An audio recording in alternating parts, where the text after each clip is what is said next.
नागदा अभिभाषक संघ के सदस्य मुकाइद आलम पिता शादाब फारूकी पर उन्हेल थाने में मुकदमा दर्ज होने पर नागदा अभिभाषक संघ ने विरोध जताया। सोमवार को अभिभाषक संघ ने सीएसपी कार्यालय पर पहुंचकर मुख्यमंत्री, एसपी व राज्य अधिवक्ता परिषद अध्यक्ष तथा जिला अभिभाषक संघ अध्यक्ष के नाम एक ज्ञापन एसडीएम रजत सक्सेना को दिया गया। ज्ञापन में बताया गया कि अभिभाषक मुकाइद आलम के परिवार का विवाद भू माफिया महबूब चौधरी पिता करीम चौधरी से चल रहा है, जिसको लेकर पूर्व में थाने में आवेदन भी दिया गया था, लेकिन पुलिस ने उस पर कोई ध्यान नहीं दिया। यह जमीन का मामला न्यायालय में चल रहा है, लेकिन उसके बावजूद भी पुलिस ने अभिभाषक पर प्रकरण दर्ज कर दिया। पुलिस ने बिना जांच के प्रकरण दर्ज किया है। पूर्व में भी नागदा अभिभाषक संघ के 2 सदस्यों पर पुलिस ने बिना जांच के प्रकरण दर्ज किया था, जिसकी अभिभाषक संघ ने निंदा की है। अभिभाषक संघ का आरोप है कि पुलिस भू माफियाओं के दबाव में कार्य कर रही है। अभिभाषक संघ ने चेतावनी दी है कि यदि 7 दिन में उन्हेल थाना प्रभारी के विरुद्ध कार्रवाई नहीं की गई तो आंदोलन किया जाएगा। साथ ही अभिभाषक मुकाइद के विरुद्ध दर्ज प्रकरण को निरस्त किया जावे। इस मौके पर अभिभाषक संघ अध्यक्ष विजय वर्मा के अलावा निर्वाचित कार्यकारिणी के पदाधिकारी व अभिभाषक गण मौजूद थे। नहीं चलेगी, नहीं चलेगी, नहीं चलेगी। चलो अंदर, पुलिस प्रशासन होशियार, होशियार, होशियार। को बुलवा लीजिए साहब। और तहसीलदार भी आए क्या उन्हें? नहीं। आपकी भूमि के पीछे कोई महबूब चौधरी करके उसने 5-7 लाख रुपए बीघा में जमीन खरीदी और उसके बाद एक तहसीलदार उन्हेल को एक आवेदन दिया कि पेतरक रास्ता बंद कर। चूंकि आवेदन था तो उनको निर्णय भी करना था। आवेदन पर प्रकरण दर्ज हुआ और जांच करी और जांच में उन्होंने लिखा कि इसमें रास्ता होना नहीं पाया जाएगा, नहीं पाया गया है और प्रकरण क्लोज किया। उसके बाद फिर इसको चाहे राजनीतिक प्रभाव समझो या सांठगांठ समझो, फिर एक आवेदन उसी प्रकरण में लगा और उसमें उन्होंने बोल दिया कि रास्ता पाया गया। जो न्यायालय एक प्रकरण को एक बार निर्णय करके पारित कर देता है, जिसमें निर्णय पारित कर देता है, दूसरी बार उसको सुनने का क्षेत्राधिकार उसका नहीं बनता है। यहाँ सीधे संबंधित तहसीलदार उन्हेल ने सांठगांठ करके एक प्रकरण को 2 बार सुना और दोनों में अलग अलग आदेश पारित किए। उसके बाद जब लगा कि मामला ठीक नहीं है, एक आवेदन उन्हेल थाने में गया। इनकी ओर से, इनके परिवार की ओर से, वकील साहब के परिवार की ओर से एक आवेदन उन्हें थाने पे दिया गया था।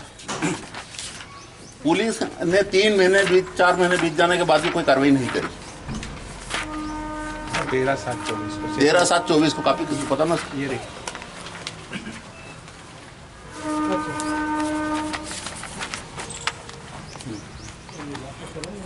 और उसके बाद क्या हुआ कि वकील साहब को और उसके परिवार के विरुद्ध मुकदमा दर्ज कर दिया। हमारा ऐसा मानना है कि उन्हेल थाने पे भू माफिया हावी हैं। यदि आपके पास कोई आवेदन आया तो आप उसकी जांच करवा लीजिए ना। आज एक वकील को लिस्टेड कोई निगरानी शुदा बदमाश नहीं है कि आप उसके खिलाफ सीधे एफआईआर लॉन्च कर रहे हैं। आपके कार्यकाल में एक प्रकरण हुआ था बिरलाग्राम थाने पे, जो लिस्टेड गुंडा था, जिला बदर अपराधी था, उसके खिलाफ अमित रघुवंशी ने एक एफआईआर दर्ज करवाई। दूसरे दिन वो किसी को लेके आया और वकील साहब के खिलाफ हरिजन एक्ट में एक मुकदमा दर्ज करा दिया। पुलिस का क्या दायित्व बनता है कि अपराधी थाने पे उसको प्रथम दृष्टया उसको पकड़ा जाए, पर यहाँ ऐसा लग रहा है कि साहब थाने भू माफिया लिस्टेड गुंडे चला रहे हैं और अभिभाषकों की हाइट नापने का प्रयास किया जा रहा है कुछ लोगों के द्वारा। वो कतई बर्दाश्त नहीं होगा।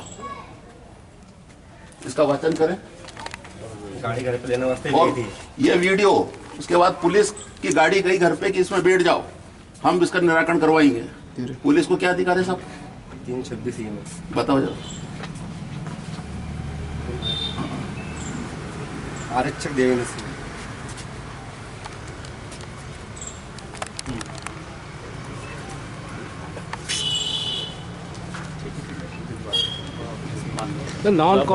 ये जो अपराध है ना 326 का, ये नॉन कॉग्निजेबल ऑफेंस है। मतलब पुलिस को असंज्ञेय अपराध है, उस पर कार्रवाई नहीं करती, फिर उसको अरेस्ट करने क्यों चले जाना। और जहाँ पे कोई शिकायत ऐसी आती है कि ज़मीन से संबंधित मामला है, तो वहाँ विशेष सतर्कता पुलिस को बरतना पड़ेगी। क्योंकि एक पक्ष दूसरे पक्ष को मुकदमा कायम करवाना चाहता है, तब वो कोई आवेदन देता है तो उसकी जाँच हो, और अगर किसी कोई अपराध बनता है मतलब तो उस पर दर्ज हो जाए अपराध। अब इस पर तो कोई अपराध भी नहीं बनता। 326C में तो कोई असंज्ञेय अपराध की श्रेणी में आता है। और उन्होंने पहले जो एफआईआर आवेदन दिया उस पर कोई भी कार्रवाई नहीं करी पुलिस ने। 4-5 महीने पहले आवेदन दिया था उन्होंने। उसके बाद तुरंत ये करना ये दर्शाता है श्रीमान कि कहीं ना कहीं प्रेशर में पुलिस भी रही है, राजनीतिक प्रेशर में। आप बता रहे हैं, मैं मान रहा हूँ। हमारा आपसे निवेदन है कि उन्हेल तहसीलदार आपके क्षेत्राधिकार में लगता है, उनसे भी इस संदर्भ में स्पष्टीकरण लिया जाए कि एक प्रकरण को 2 बार क्यों किया डिसाइड किया। इसकी वैधानिक कार्रवाई हम कर रहे हैं, वो तो नहीं हम करेंगे, पर आपको भी इस तरह की गतिविधियों पर अंकुश लगाना पड़ेगा जिससे विवाद की स्थिति निर्मित हो रही है।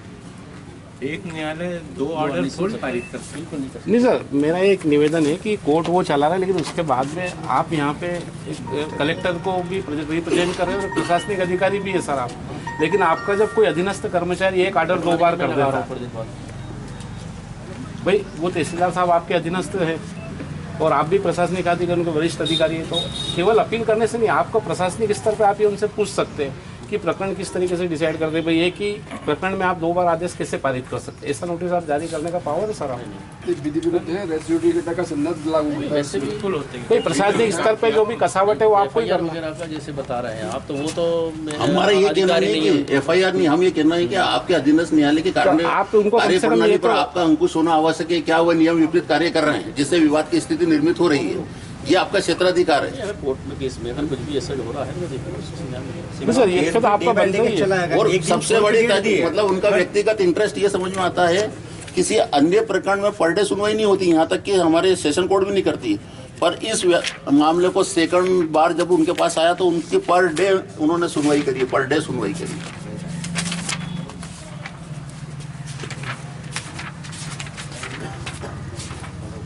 यहाँ से स्टार्ट हो रहा है सर ये 12 ये डेट टू डेट मतलब एक दिन छोड़ के सिर्फ सर क्या, उसके बाद में इसमें 31/12 को ऑर्डर करा श्रीमान और 2 को उन्होंने अमल भी करवा दिया।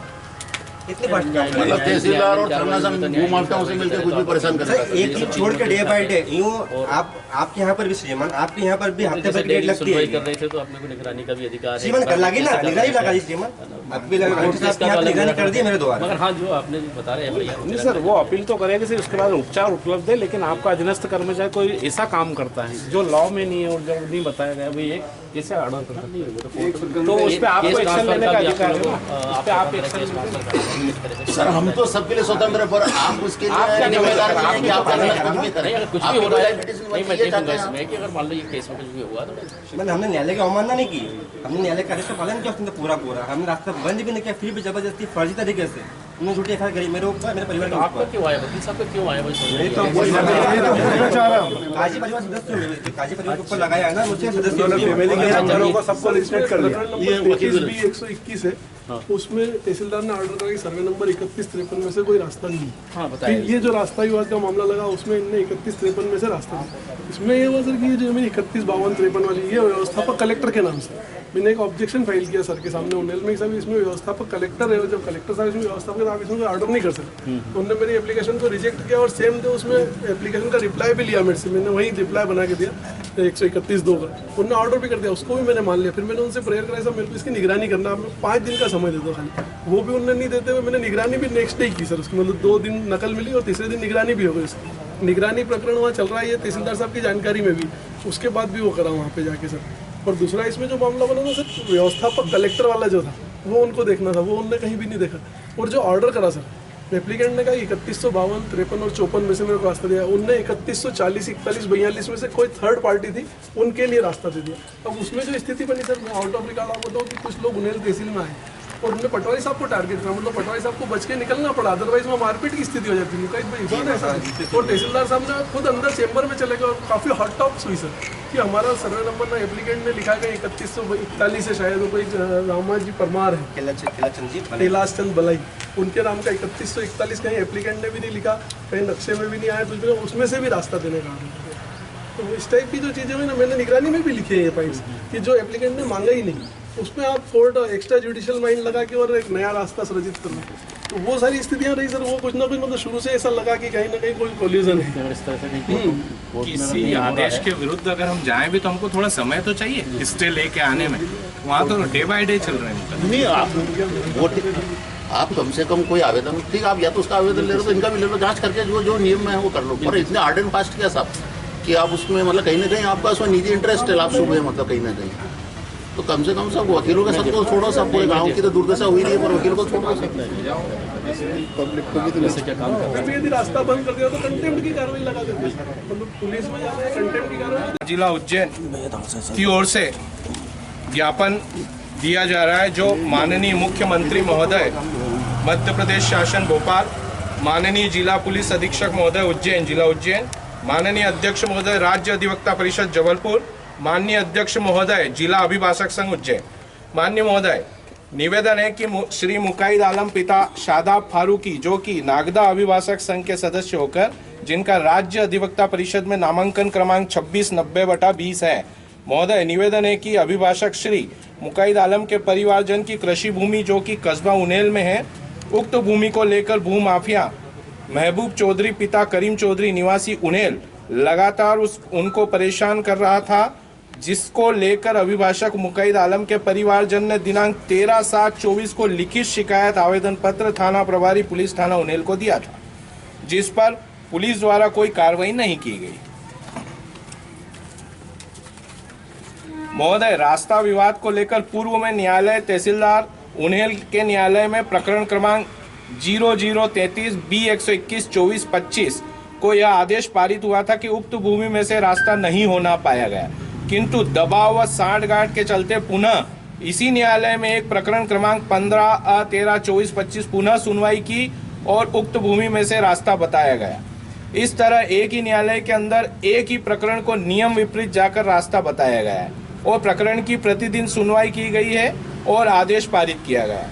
महोदय, निवेदन है कि थाने पर यदि कोई आम व्यक्ति जाता है तो पुलिस उस व्यक्ति की सीधे FIR प्रथम सूचना रिपोर्ट दर्ज न कर उससे आवेदन लेकर जांच करती है, और यदि कोई व्यक्ति थाने पर किसी अभिभाषक के विरुद्ध शिकायत लेकर जाता है तो बिना किसी जांच के सीधे FIR दर्ज कर लेती है। इस तरह पुलिस की कार्य प्रणाली से अभिभाषकों में काफी असंतोष है।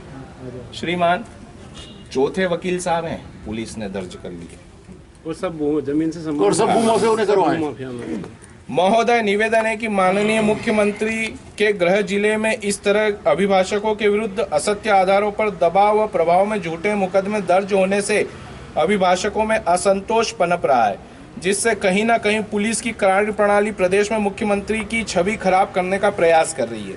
महोदय, निवेदन है कि पूर्व में भी नागदा अभिभाषक संघ के 2 सदस्यों के विरुद्ध पुलिस ने बिना जांच किए अनुसूचित जाति जनजाति अत्याचार निवारण अधिनियम के अंतर्गत अपराध पंजीबद्ध कर चुकी है, जिसकी भी अभिभाषक संघ नागदा निंदा करता है। महोदय, निवेदन है कि वर्तमान में थानों पर भूमाफियों का प्रभाव बढ़ता जा रहा है और पुलिस भूमाफियों के दबाव में नियम विपरीत जाकर असत्य आधारों पर अपराध पंजीबद्ध कर रही है, जिस पर भी रोक लगाया जाना आवश्यक है।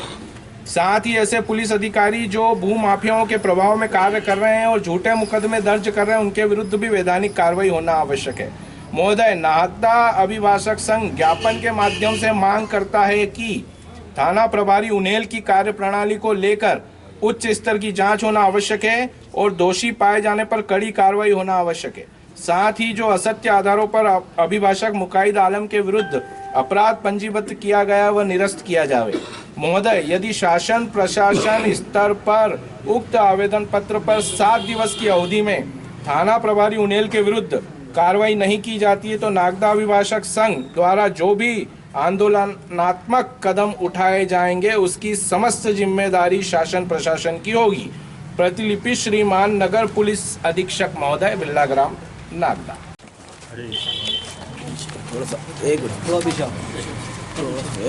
थोड़ा पीछे आ जाओ पीछे आ जाओ।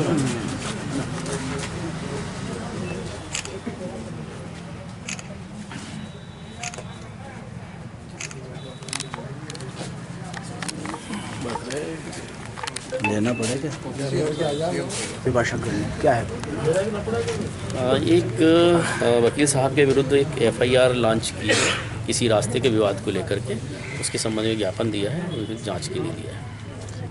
ये नागदा बार की तरफ से एक ज्ञापन आया है आज, उस पर जांच की जाएगी और अभी जब तक जांच नहीं होती तब तक शेष 2 आरोपी जो गिरफ्तार नहीं हुए हैं, जिसमें एक मुनाजिर क्या नाम मुकाइद आलम जी इनकी अभी गिरफ्तारी नहीं होगी जब तक कि इनकी गिरफ्तारी मतलब इनके विरुद्ध अभी कार्रवाई नहीं होगी जब तक जांच। जी आज आप ज्ञापन देने आए थे, क्या है पूरा? नागदा अभिभाषक संघ के सदस्य मुकाइद आलम के विरुद्ध उन्नेल थाने में एक अपराध पंजीबद्ध दर्ज हुआ है। विगत काफ़ी समय से उनकी भूमि के विवाद को लेकर कुछ भूमाफिया उन्नेल के उनको परेशान कर रहे थे, जिसके चलते उन्होंने उन्नेल थाने में आवेदन भी दिया था, किंतु दिए गए आवेदन पर कोई कार्रवाई उन्नेल पुलिस ने नहीं करी। प्रकरण उन्नेल तहसीलदार की यहाँ भी चला। पहली बार जब प्रकरण दर्ज हुआ चला तो उसमें रास्ता नहीं पाया गया, ऐसा आदेश उन्नेल तहसीलदार के न्यायालय से पारित हुआ, किंतु बाद में राजनीतिक प्रभाव और साठगांठ के चलते दूसरी बार फिर आवेदन लगा और उसमें रास्ता बताया गया।